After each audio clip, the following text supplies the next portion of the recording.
વડોદરાના ઐતિહાસિક 4 દરવાજાના રિસ્ટોરેશનને લઈને હવે વિવાદ વધુ ઘેરાયો છે। વિઠ્ઠલ મંદિરના મહારાજ હરિઓમ વ્યાસે મહાનગરપાલિકા દ્વારા કરવામાં આવેલી કામગીરી સામે સવાલો ઉઠાવ્યા છે અને તેમને વાસ્તવિક સ્થિતિ જાણવા માટે આરટીઆઈ હેઠળ માહિતી માંગી હોવાનું જણાવ્યું છે। વડોદરા શહેરની ઓળખ ગણાતા અને ઐતિહાસિક વારસાનું પ્રતીક એવા માંડવી દરવાજાના જાળવણી અને રિસ્ટોરેશનના કામને લઈને હવે નવા વિવાદે જન્મ લીધો છે। વિઠ્ઠલ મંદિરના મહારાજ હરિઓમ વ્યાસે મહાનગરપાલિકાની કામગીરી સામે ગંભીર આક્ષેપો કર્યા છે। મહારાજ હરિઓમ વ્યાસના જણાવ્યા મુજબ તેઓ છેલ્લા 436 દિવસથી ઉઘાડા પગે રહીને માંડવી દરવાજાના સંરક્ષણ અને જાળવણી માટે તપસ્યા કરી રહ્યા છે। તેમણે આક્ષેપ કર્યો છે કે વડોદરા મહાનગરપાલિકા દ્વારા રિસ્ટોરેશનની કામગીરી 20% પૂર્ણ થઈ ગઈ હોવાનો જે દાવો કરવામાં આવી રહ્યો છે તે વાસ્તવિક પરિસ્થિતિ સાથે મેળ ખાતો નથી। તેમણે વધુમાં જણાવ્યું હતું કે રિસ્ટોરેશનના કામ અંગે પારદર્શિતા જળવાય અને હકીકતો સામે આવે તે માટે તેમણે માહિતીના અધિકાર કાયદા આરટીઆઈ હેઠળ વિવિધ માહિતીઓ માગી છે। જો કે પાલિકા તંત્ર તરફથી સ્પષ્ટ માહિતી આપવાના બદલે ગોળ મટોળ જવાબો આપવામાં આવી રહ્યા હોવાના તેમણે આક્ષેપ કર્યા છે। મહારાજ હરિઓમ વ્યાસે માંગ કરી છે કે ઐતિહાસિક ધરોહરના સંરક્ષણના કામમાં પારદર્શિતા રાખવામાં આવે અને શહેરના નાગરિકોને વાસ્તવિક પ્રગતિ અંગે જાણકારી આપવામાં આવે।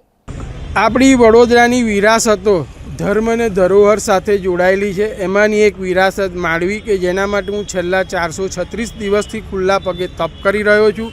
એ આપણે બધા જ જાણીએ છીએ કે માંડવી દરવાજાનો ઇતિહાસ રાજા વિક્રમાદિત્ય સાથે જોડાયેલો છે, સ્વામિનારાયણ ભગવાન સાથે જોડાયેલો છે, મેરળી માતા સાથે જોડાયેલો છે। હવે આવી ધર્મ અને ધરોહર સાથે જોડાયેલી વિરાસતોને જ્યારે ન્યાય ના મળે એને વધુ નુકસાન થાય તો એક બ્રાહ્મણ પરિવારમાં જન્મ્યો છું અને બ્રાહ્મણનું કર્તવ્ય છે કે ધર્મ અને ધરોહરની વાત આવે તો એના માટે અવાજ ઉઠાવવો જોઈએ।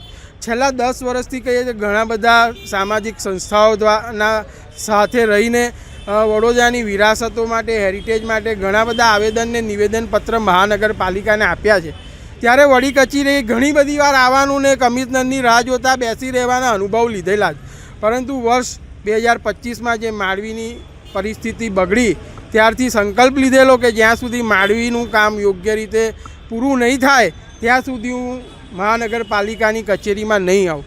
પરંતુ આજથી કહીએ 10-12 દિવસ પહેલાં એક મીડિયાના માધ્યમથી હેરિટેજ સેલના ડિપાર્ટમેન્ટ દ્વારા એવી માહિતી આપવામાં આવી છે કે માંડવીનું કામ 15થી 20% પતી ગયું છે અને મહાનગરપાલિકાના કમિશનર સતત રિવ્યૂ બેઠકમાં કહે છે કે ટેકનિકલ કારણને લીધે માંડવીનું કામ શરૂ થયું નથી।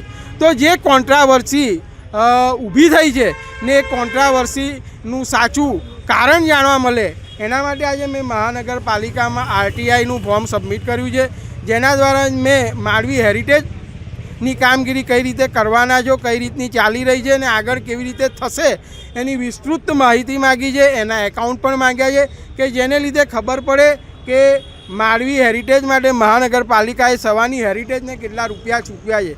આજે 5 કરોડના બજેટની ટેન્ડરની અંદર 20% કામ પતી ગયું હોય તો એવું માનવામાં આવે કે 1 કરોડ રૂપિયા સવાની હેરિટેજને ચૂકવાયા છે।